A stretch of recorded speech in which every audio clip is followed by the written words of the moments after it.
Nguvu ya Mungu inaongezeka ndani ya mtu na uwezo kutokana na ambavyo unaishi maisha matakatifu siku baada ya siku.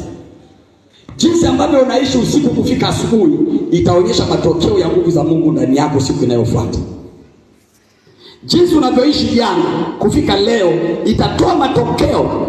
Ile nguvu yako ya mwili uwe inathibitisha uwezo ulio ndani ya roho yako. Ukiona mtu hawezi kuomba, yupo tu, kuna shida rohoni.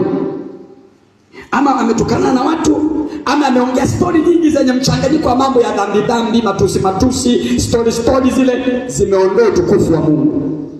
Au amezini. Zile nguvu zinanyonya uwezo wa Mungu ndani ya mtu.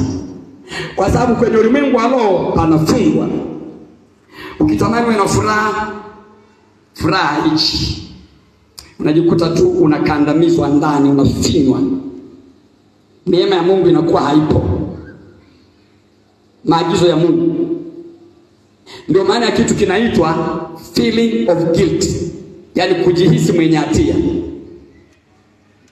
Ni mojawapo ya mambo ambayo hakimu anayaangalia sana mtu anapokuwa anajieleza, au askari polisi anayaangalia sana mtu anapokuwa anatoa maelezo. Ndio maana ya njoo uandike, njoo mtoe maelezo. Wanaangalia ile feeling of guilt. Mtu ambaye ana hatia huwa anajieleza bila kujihisi ana hatia. Yaani anakuwa hisia zake zinaonyesha kabisa hana hatia. Anaongea hata mkimwambia twende mahali unaposema sema twende. Lakini mtu ambaye ana hatia ukimwambia twende hapo unaposema ulikuwepo, anaanza tunaweza tusiwakute. Sasa tukiwakuta hapo twende tukaone hizo alama. Tunaweza kukuta zimeshafutika. Je, kama zimefutika sitaonekana mwongo. Yaani anakuwa anakuepesha maana ndani yake ana feel guilt. Na ile hali ya kujisikia hatia au guilt maana yake haikupi uhuru. Ndio maana Mungu ufurahi pamoja na kweli. Popote mtu anapotenda kweli ana uhuru, ana amani. Ndani yake uhuru unakuwepo. Kama unapenda Yesu sema amen.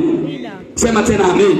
Unapokuwa mkweli, hujatenda dhambi, you don't feel guilty. Huwezi kujisikia mwenye hatia kabisa.